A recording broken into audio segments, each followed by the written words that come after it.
Alors, je réponds aujourd'hui à une question qui est souvent posée, qui m'a été posée d'ailleurs aussi, et qui est cruciale à mon avis, parce qu'il faut véritablement qu'il y ait une réponse pour les gens à cette question, afin que la conception qu'ils ont de leur relation avec Dieu change. Et donc cette question, elle est, est-ce que Dieu me connaît personnellement? Et par conséquent, est-ce que Dieu m'aime? Parce que c'est la finalité à laquelle on veut arriver, puisque pour quelle raison devrions-nous avoir une relation avec un Dieu qui ne nous aime pas? Ça ne serait pas ni juste ni logique. Et donc la question est de savoir est-ce que Dieu nous connaît personnellement, tel que nous sommes, et est-ce qu'il nous aime pour ce que nous sommes?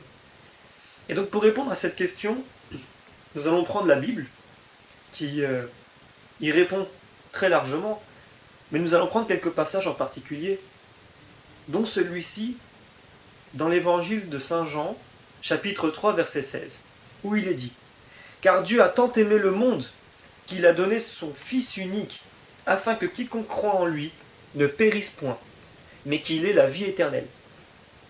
Alors ce passage nous dit deux choses. Tout d'abord, il nous dit que Dieu a tant aimé le monde.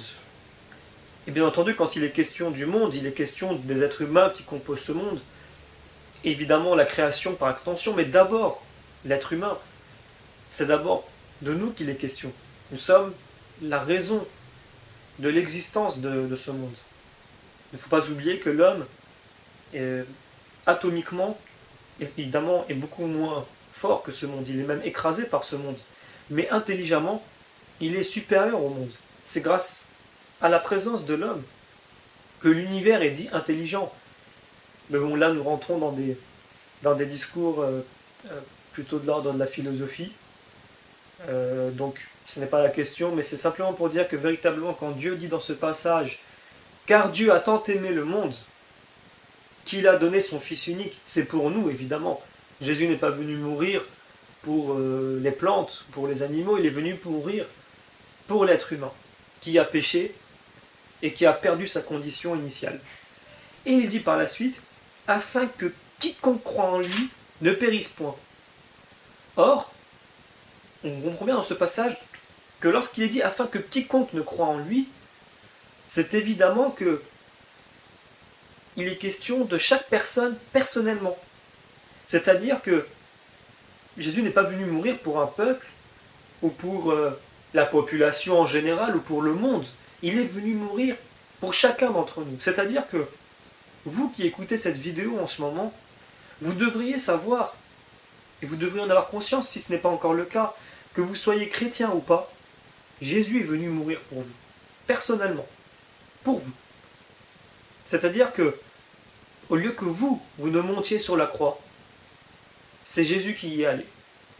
Il est y allé autant pour vous que pour moi, que pour vos frères et sœurs, que pour vos parents, vos amis, vos connaissances, toutes les personnes qui existent, qui ont existé et qui existeront. C'est pour chacun d'eux, personnellement, qu'il est monté sur la croix, pour nos péchés de chacun. Et nous sommes tous différents. C'est-à-dire que Jésus n'est pas venu mourir pour une globalité, mais pour une personne en particulier. Et cette personne, c'est vous, c'est moi, c'est nos amis, nos familles, et c'est même nos ennemis. Dieu est venu mourir pour ceux qui nous détestent, et pour ceux qui le détestent lui, parce que c'est au final lui qui est mort.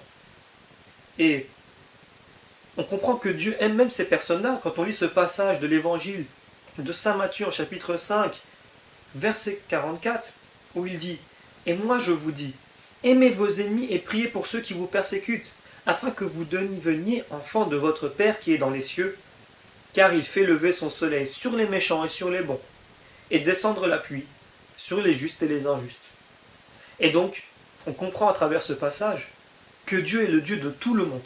Il est autant le Dieu des méchants que des bons. Donc, il aime autant un serviteur humble, qui est chrétien, ou qui peut ne pas l'être, mais qui tente de servir le Seigneur quand même, à sa façon. Mais il peut aussi aimer, et c'est le cas, il aime aussi des personnes qui sont méchantes et qui ne l'aiment pas. Dieu ne change pas sur ce plan-là. Dieu, tel qu'il l'a dit à Moïse, lorsqu'il lui a demandé, mais quel est le nom que je dois présenter à Pharaon? Il lui dit, tu lui diras, je suis t'a envoyé. Je suis est le nom de Dieu. Qu'est-ce que ça veut dire? Ça veut dire que Dieu est dans le présent perpétuel. Là où il n'y a pas de temps. Et comme il ne change pas, comme il n'évolue pas, sinon ça inclurait une imperfection, ça inclurait aussi une dégénérescence. S'il y a progression, il y a dégénérescence. Et donc, si Dieu ne change pas, alors, s'il est amour, et c'est ce que nous disons à travers la Bible aussi, ça veut dire qu'il aime toujours tout le monde, en tout temps, de la même manière. Il ne change pas, son amour ne varie pas, ni en lui-même, ni pour les personnes.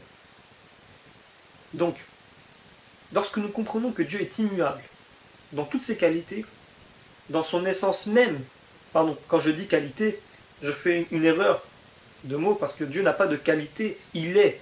C'est-à-dire que Dieu n'a pas de l'amour pour les gens, il est amour et donc il aime. Une qualité inclurait que son essence n'est pas exactement son être et sa nature. Là encore, c'est un raisonnement philosophique, mais c'est pour dire que Dieu est amour.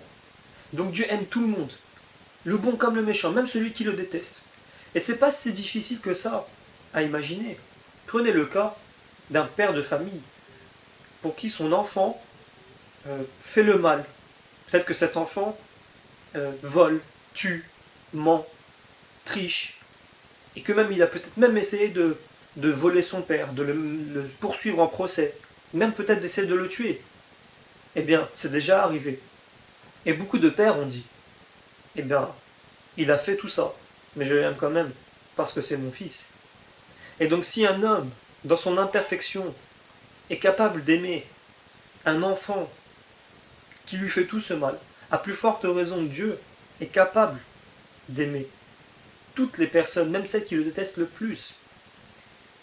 Et donc, vous qui écoutez cette vidéo, que vous aimiez ou pas le Seigneur, sachez qu'il vous aime. De la même manière qu'il aime un chrétien qui est croyant.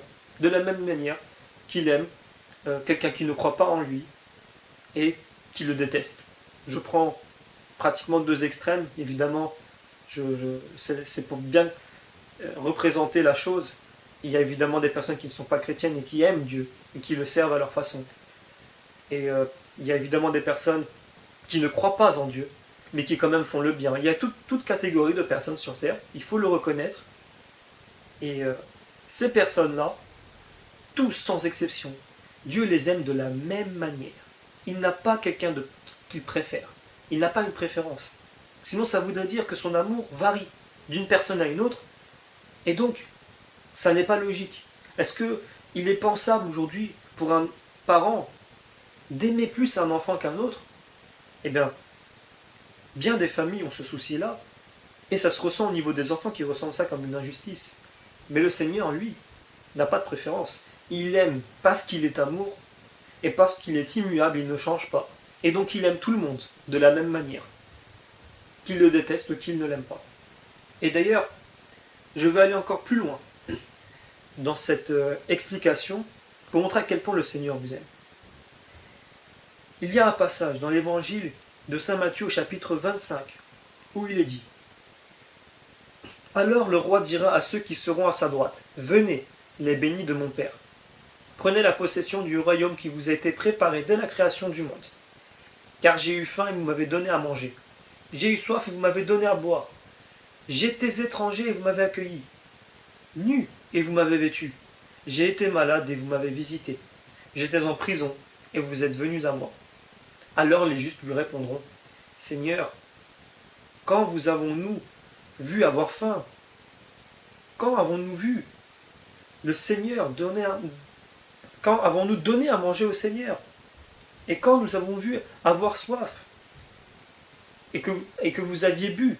C'est-à-dire que dans ce passage-là, les justes qui sont questionnés par le Seigneur, et d'ailleurs on voit bien qu'il n'y a pas seulement des chrétiens, puisque ces gens-là semblent avoir fait du bien Et ils ne savent pas qu'ils l'ont fait au nom de Jésus, mais quand ils faisaient le bien à quelqu'un, même s'ils ne croyaient pas en Jésus, eh bien, ils faisaient du bien pour Jésus. Et Jésus lui dit, il répond au verset 40, et le roi leur répondra, en vérité, je vous le dis, chaque fois que vous l'avez fait à l'un des ceux plus petits de mon frère, c'est à moi que vous l'avez fait. Eh bien, cette phrase-là est extrêmement lourde de sens, dans un sens positif, puisqu'il est dit que quand vous ferez ça au plus petit de mes frères, et quand il dit plus petit, il n'est pas question d'âge ou de taille, évidemment. Il parle bien selon la hiérarchie sociale, selon le regard des hommes.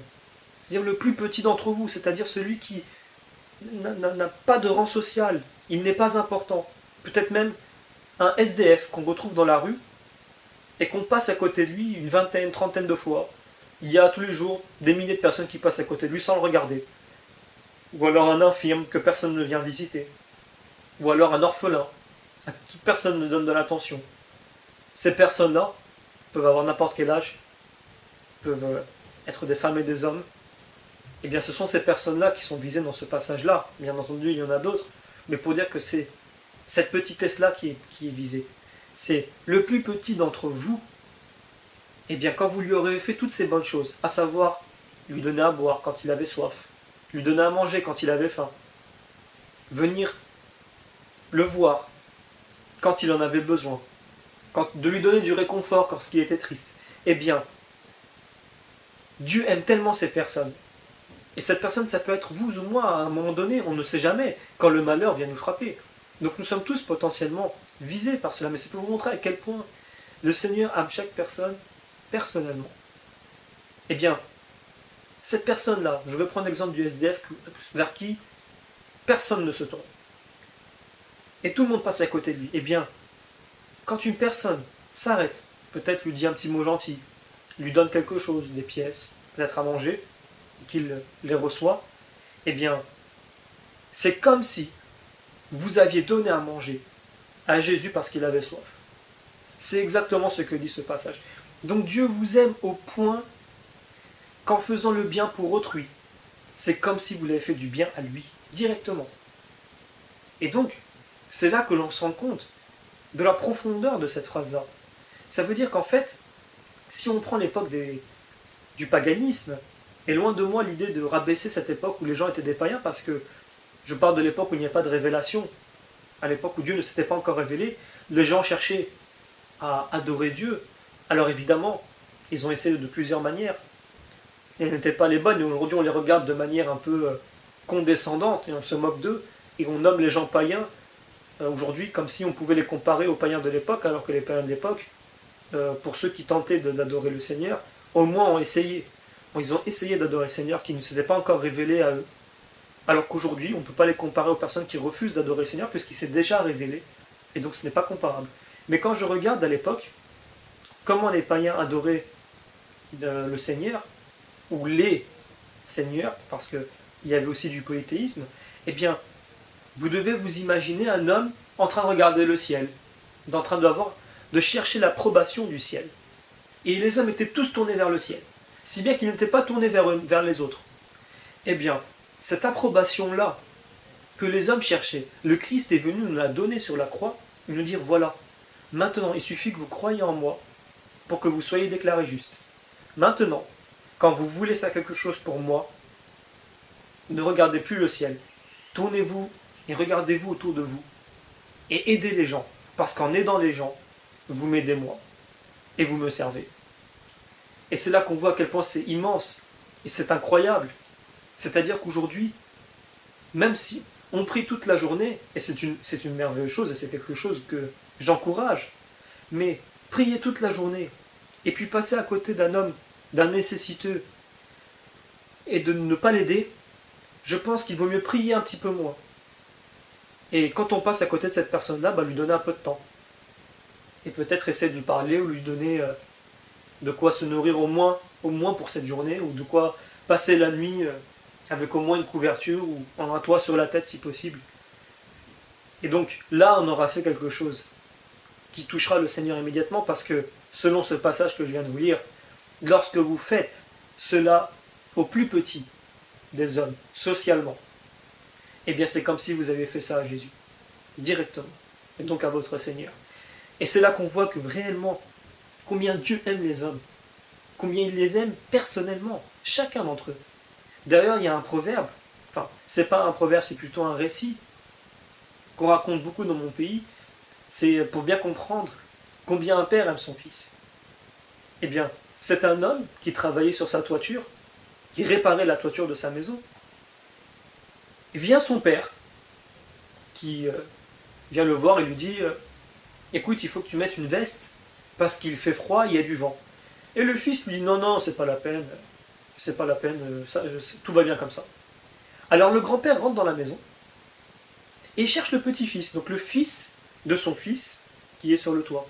Et il l'amène dehors avec lui pour regarder son père travailler. Et là, son père se retourne et dit mais tu vas pas le laisser comme ça, sans veste quand même. Et il dit ça à son père qui venait de lui dire 2 minutes avant. Donc on voit bien que l'amour que peut porter un père pour un fils, eh bien imaginez-vous que celui que porte le Seigneur pour ses enfants est encore plus fort. Et pour qu'il puisse nous aimer, cela implique qu'il doit nous connaître. Et il nous connaît, tel que nous pouvons le constater selon les passages que nous lisons. Eh bien, lorsque l'on comprend ceci, et qu'on comprend, évidemment, il y a d'autres passages dans la Bible où il est dit que, voilà, quand on discute du Seigneur, le Seigneur est présent parmi nous. Et même pas forcément quand on discute, il est là tout le temps.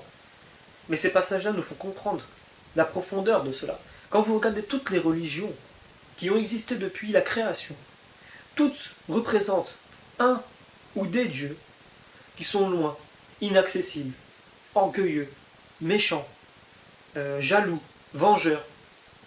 La seule religion de toute l'histoire de toutes les religions où un Dieu a tellement d'amour et d'humilité qu'il descend sur terre se faire humilier par sa création pour la sauver, on ne retrouve ça que dans le christianisme. Toutes les autres religions se ressemblent sur la caractéristique que je viens de citer, hormis le christianisme, où ce Dieu-là aime tellement le monde qu'il est venu pour le sauver, alors qu'il n'est pas fautif. Il n'est pas fautif que les hommes ne l'aiment pas et que les hommes pêchent. Les hommes sont fautifs eux-mêmes. Mais quand même, par amour pour nous, il est venu souffrir et mourir pour nous. Et donc, on se rend compte bien là combien Dieu nous aime. Et je vais encore donner un autre exemple, encore plus fort pour bien expliquer, pour bien exprimer la profondeur de cet amour. Quand vous étiez jeune, eh bien, quand vous faisiez peut-être une bonne note à l'école, on vous donnait des cadeaux. Et puis, arrivait Noël, ou arrivait des périodes, peut-être Pâques, ou des périodes où vous ne vous attendiez pas forcément à recevoir un cadeau. Et là, on vous fait un cadeau d'une console de jeu, d'un vélo, quelque chose qu'on n'offre pas très souvent. Et vous êtes tellement content, là je parle vraiment quand vous étiez petit, que pour remercier vos parents, vous faisiez un dessin. Eh bien, vous lui donnez le dessin, et puis vos parents étaient tellement contents que peut-être que jusqu'à aujourd'hui, ils ont encore ce dessin conservé chez eux, et pour eux, ça n'a pas de prix. Donc si on regarde d'un regard, d'un point de vue absolu, d'un point de vue... si on regarde de ce point de vue-là, absolu et relatif, eh bien, si vous amenez un dessin à qui que ce soit pour l'échanger contre un vélo ou une console de jeu, jamais ça ne les vaudra. Jamais. De manière absolue, même si vous venez avec 2000 dessins chez Decathlon pour prendre un vélo, on ne vous donnera pas de vélo. Mais de manière relative, ce dessin-là, par rapport à la valeur qu'il a aux yeux de vos parents, c'est tout l'or du monde. Et donc, ça vaut largement ce vélo ou cette console qu'ils vous ont offert. Eh bien, dites-vous que c'est exactement la même chose avec le Christ. Le Christ est venu mourir pour nous. Ce qu'il nous a donné n'a pas de prix. De manière absolue, ça n'a pas de prix. C'est impossible de racheter ce que Dieu nous donne par la grâce. Eh bien, nous, lorsque nous donnons à manger au plus petit d'entre nous qui a faim, ou à boire au plus petit d'entre nous qui a soif, aussi de manière absolue, ce geste-là ne peut en aucun cas rattraper ou compenser avec la mort du Christ. Et pourtant, de manière relative, Le Christ vient de nous le dire dans ce passage. Quand vous avez donné à boire à celui qui avait soif, c'est comme si vous l'aviez fait à moi. Et donc, c'est là qu'on se rend compte à quel point cet amour que le Seigneur a pour nous est immense. Gardez bien à l'esprit cet exemple que je viens de donner de manière relative et absolue dans les deux cas. Rendez-vous compte, jamais, jamais de manière absolue, quoi que nous fassions, nous pourrons compenser cette mort du Seigneur qui est venu mourir pour nous. Eh bien, relativement, nous pouvons parce que c'est ce que Dieu nous permet. Et je terminerai en prenant un autre exemple pour vous montrer, vraiment pour vous persuader, si vous ne l'êtes pas encore, que Dieu vous connaît et vous aime et se souvient de vous tout le temps. Aujourd'hui, quand on prend la Bible, principalement dans l'Ancien Testament, nous avons des généalogies. Et dans ces généalogies-là, nous avons des noms où nous ne savons rien. Et bien, tous les théologiens depuis 2000 ans se penchent sur les écrits de la Bible, donc il y a les généalogies, et ils se rendent compte qu'il y a des noms que finalement, on ne saura jamais qui c'est, parce qu'ils n'ont pas laissé de traces, ni bibliquement, ni historiquement, ni archéologiquement. On n'a absolument aucune trace et on n'en aura certainement jamais pour bien des noms. Eh bien, moi je vais vous dire la signification de ces noms-là. Ces noms sont présents dans le plus grand livre de l'histoire, le livre le plus édité au monde, peut-être certainement même le plus lu, et le nom de ces personnes-là, il paraît. Et pourtant, aux yeux de l'histoire, aux yeux du salut, aux yeux du monde, ils n'ont rien fait. Ils étaient insignifiants. Et ils sont dans le plus grand livre de l'histoire, qui est le plus édité au monde, et le plus publié, et le plus lu. Si nous prenons une analogie, nous pouvons dire pareil du livre dans les cieux où sont inscrits le nom des hommes. Bien évidemment, c'est une image que nous nous faisons. Il n'y a pas un livre dans les cieux avec écrit le nom des hommes, mais c'est une représentation que nous nous faisons nous pour bien comprendre les choses. Eh bien, sachez que votre nom personnel est inscrit aussi dans le livre des cieux. Et donc, Dieu vous connaît et se souvient de vous. Et vous aussi, vous êtes lus tous les jours, tout comme ces généalogies-là que nous lisons tous les jours dans la Bible, par le Seigneur et par les puissances célestes, qui n'attendent seulement que de vous rencontrer le jour où vous quitterez ce monde, pour vous accueillir dans le royaume des cieux, si telle est votre volonté.